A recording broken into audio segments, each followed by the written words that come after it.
We are with you in spirit for this devastating loss, and we thank you for being here today. And I recognize you now for your remarks.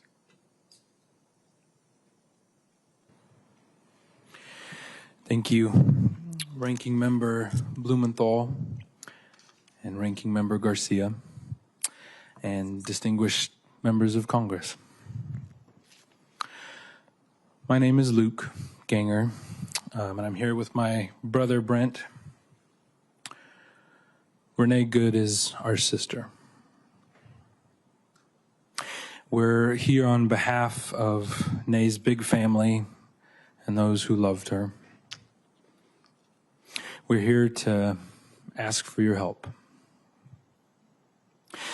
I was talking to my 4-year-old last week when she noticed I was not doing well. I had to come here today and talk to some important people. She knows that her aunt died and that somebody caused it to happen. She told me that there are no bad people and that everyone makes mistakes. She has Nae's spirit. The deep distress our family feels because of Nae's loss is in such a violent and unnecessary way is complicated by feelings of disbelief, distress, and desperation for change.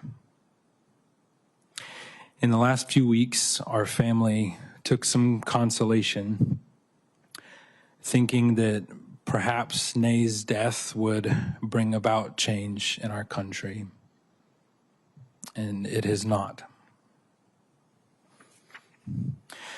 The completely surreal scenes taking place on the streets of Minneapolis are beyond explanation. This is not just a bad day or a rough week or isolated incidents. These encounters with federal agents are changing the community and changing many lives, including ours, forever. And I still don't know how to explain to my 4-year-old what these agents are doing when we pass by. Our family is deeply grateful for the outpouring of love and support from the community in Minneapolis and from people across the country and around the world. The prayers and words of support have truly brought us comfort, and it is meaningful that these sentiments have come from people of all colors, faiths, and ideals. That is a perfect reflection of Renee, who carried peace, patience, and love for others wherever she went.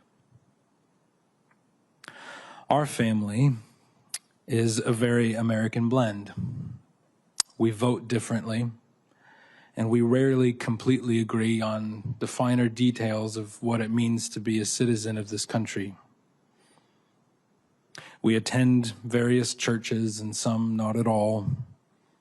And despite those differences, we have always treated each other with love and respect. And we've gotten even closer during this very divided time in our country. And we hope that our family can be even a small example to others, not to let political ideals divide us, to be good like Renee. But the most important thing we can do today is to help this panel and our country understand who Nae is and what a beautiful American we have lost. A sister, a daughter, mother, a partner, and a friend.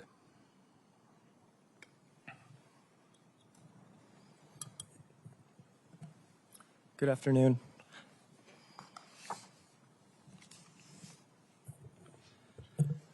My name is Brent Ganganger, and I'd like to share some thoughts from the eulogy that I gave on my sister's behalf this past Saturday. When I think of Renee, I think of dandelions and sunlight. Dandelions don't ask permission to grow.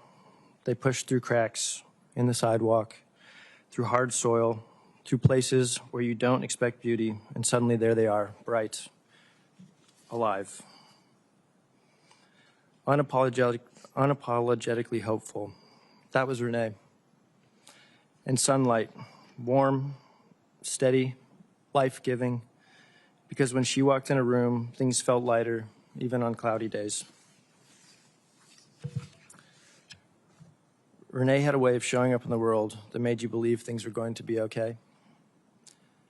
Not because she ignored the hardship, but because she chose optimism anyway. She chose to look for what was good, what was possible, and what was worth loving. Nene loved fiercely, openly, and without hesitation. As a mother, Renee poured herself into love. The kind of love that shows up every day, that sacrifices quietly, that cheers loudly, that believes deeply. Her children were and are her heart.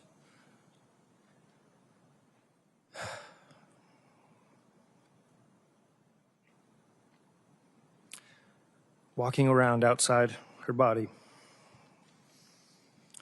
And she made sure they felt safe, valued, and endlessly loved.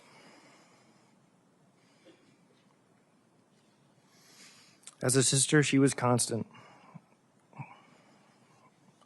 Someone you could lean on, laugh with, or just sit in silence beside. She had a way of making you feel understood, even when you didn't have the words yet. She didn't just listen, she saw you. She believed in second chances. She believed tomorrow could be better than today. She believed that kindness mattered, and she lived that belief. Even when things were hard, Nay looked for the light. And if she couldn't find it, she became the light for somebody else. It was the excessively ordinary things that made Nay so beautiful. There are billions of people who now know her name, and it would be so easy to fall into the false belief that great heroic things are required to overcome difficult things in the world. But as Tolkien wrote, it is the small, everyday deeds of ordinary folk that keep the darkness at bay, small acts of kindness and love.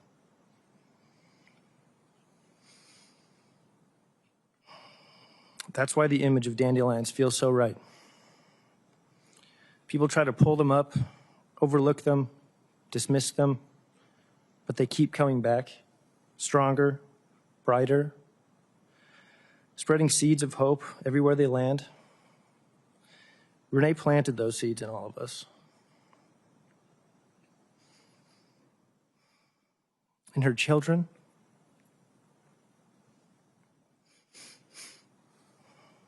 in her family,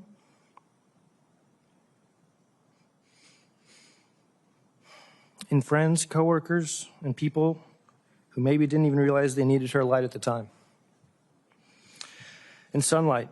Sunlight doesn't ask for recognition. It just gives. It warms, it nurtures, it helps things grow.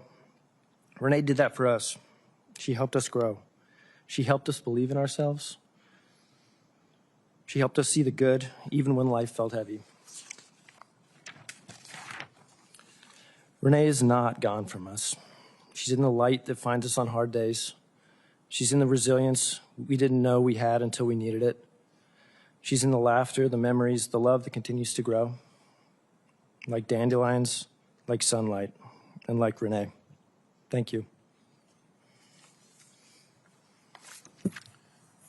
Thank you. Thank you, Brent and Luke, for that really powerful appeal to the nation's conscience.